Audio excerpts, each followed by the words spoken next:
কোনো রকম রোদে দেওয়ার ঝামেলা ছাড়াই বাড়িতে কিভাবে খুব সহজে আমের এই টক ঝাল মিষ্টি আচারটা বানিয়ে নিতে পারবেন, সেই রেসিপিটাই আজকে আমি আপনাদের সাথে শেয়ার করব। আশা করছি আপনাদের ভালো লাগবে। আমার চ্যানেল অম্বিকা মাঝি ব্লগসে আপনাদের প্রত্যেককে আরও একবার স্বাগত জানাচ্ছি।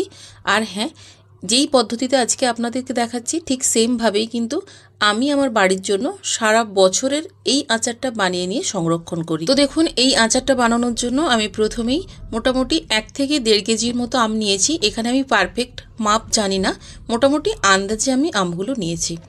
আর তারপর আমগুলোকে খুব ভালো করে ধুয়ে নিয়েছি। এরপর দেখুন, এখানে আমগুলোকে আমি খোসা সহ কেটে নিয়েছি।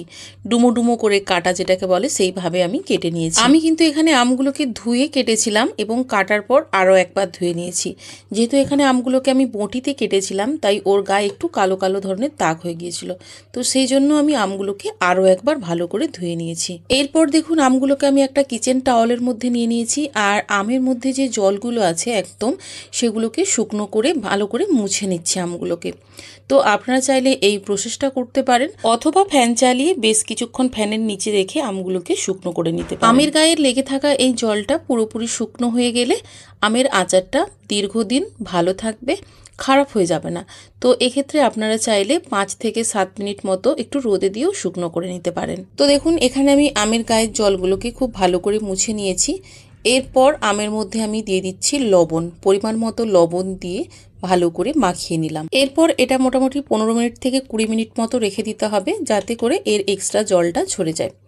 এদিকে আমরা একটা প্যানের মধ্যে একটা মশলা তৈরি করে নেব।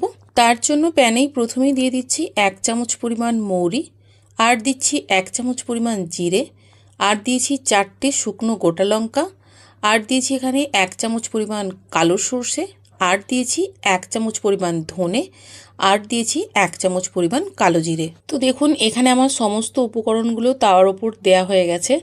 এবার গ্যাসের ফ্লেমটা একদম লো রেখে এগুলোকে ভেজে নেব। এক্ষেত্রে গ্যাসের ফ্লেমটা একদম স্লো রাখবেন, তা না হলে এই মশলাগুলো পুড়ে যাবে। যখন দেখবেন হালকা একটু বাদামি কালার হয়েছে, তখন গ্যাসের ফ্লেমটা অফ করে দিতে হবে। তো দেখুন, এখানে আমি মশলাগুলোকে পাউডার করে নিয়েছি। এরপর একটা কড়াইয়ের মধ্যে দিয়ে দিয়েছি আমি এখানে সর্ষের তেল। এখানে আমি মোটামুটি 400 ml এর মতো সর্ষের তেল নিয়েছি। আর তেলটা একটু গরম হয়ে এলে এর মধ্যে দিয়ে দিচ্ছি প্রথমে 5 ফোড়ন, তারপরে 2টো শুকনো লঙ্কাকে ছিঁড়ে দিয়ে দিয়েছি। এগুলো একটু ভাজা ভাজা মতো হয়ে এলে এর মধ্যে আমি দিয়ে দিচ্ছি দেখুন আমগুলো। এখানে আমি একটা কথা বলে রাখি, আমগুলো আমি আগের দিন সন্ধ্যেতে কেটে রেখেছিলাম আর পরের দিন আচারটা বানাচ্ছি, কিন্তু আপনারা চাইলে কেটে সঙ্গে সঙ্গেও বানিয়ে নিতে পারেন। তো আমটা তেলে দেওয়ার পর এটাকে বেশ কিছুক্ষণ নেড়ে ছেড়ে নিতে হবে, একটু সময় নিয়ে নিয়ে করতে হবে। যখন দেখবেন যে আমটা একটু ভাজা ভাজা মতো হয়ে গেছে, তখন এর মধ্যে মশলা অ্যাড করতে হবে। মশলার জন্য এখানে আমি দিয়েছি 1 চামচ পরিমাণ লঙ্কার গুঁড়ো, আর দিয়েছি 1 চামচ পরিমাণ হলুদের গুঁড়ো। লঙ্কা গুঁড়ো এবং হলুদ গুঁড়ো এই দুটো দেওয়ার পর আরও বেশ কিছুক্ষণ আমগুলোকে ভালো করে নেড়ে নিয়ে আমি যোগ করে দিচ্ছি লবণ। এখানে আমি 1 চামচ লবণ দিয়েছি, তার কারণ আমে আগে থেকেই লবণ দেওয়া ছিল, তাই এখানে লবণের পরিমাণটা খুব সাবধানে দিতে হবে। এরপর আরও বেশ কিছুক্ষণ ভালো করে আমি এখানে নেড়ে চেড়ে নিচ্ছি। এরপর একটা আম নিয়ে হাত দিয়ে চেপে দেখবেন, যখন দেখবেন যে আমটা হালকা সেদ্ধ মতো হয়ে গেছে, তখন বুঝতে পারবেন যে এটা হয়ে গেছে। এরপর আমি অ্যাড করে দিচ্ছি মশলাটা। তো এখানে আচারটা আমার মোটামুটি কমপ্লিট। এরপর একদম শেষে যোগ করে দিলাম ভেজে রাখা মশলাটা, আর দিচ্ছি এখানে 1 চামচ কাশ্মীরি লঙ্কার গুঁড়ো, শুধুমাত্র আচারের কালারটা আনার জন্য। আপনারা যদি এটাকে টক ঝাল মিষ্টি করতে চান, সেক্ষেত্রে আপনারা 2 চামচ চিনি যোগ করতে পারেন। আমি যেহেতু এখানে শুধুমাত্র টক ঝাল করতে চাইছি, সেই জন্য আমি লঙ্কা দিলাম কিন্তু চিনি দিলাম না।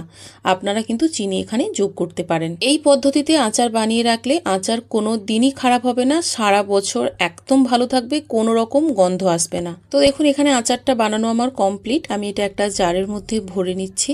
এটাকে আপনারা জারের মধ্যে ভরে নিয়ে চাইলে আপনারা একবার রোদে দিতেও পারেন, অথবা নাও দিতে পারেন। খেতে ভীষণ টেস্টি হয়, তাই আপনাদের অবশ্যই বলবো একবার বানিয়ে দেখুন। বাজার থেকে আর আচার কিনতে হবে না, এটুকু বলতে পারি। তো যাই হোক, আজকের ভিডিওটা কেমন লেগেছে জানাতে একদমই ভুলবেন না। আর হ্যাঁ, ভিডিওটা যদি ভালো লাগে অবশ্যই কিন্তু like, comment, share and subscribe করে পাশে থাকবেন। বাই।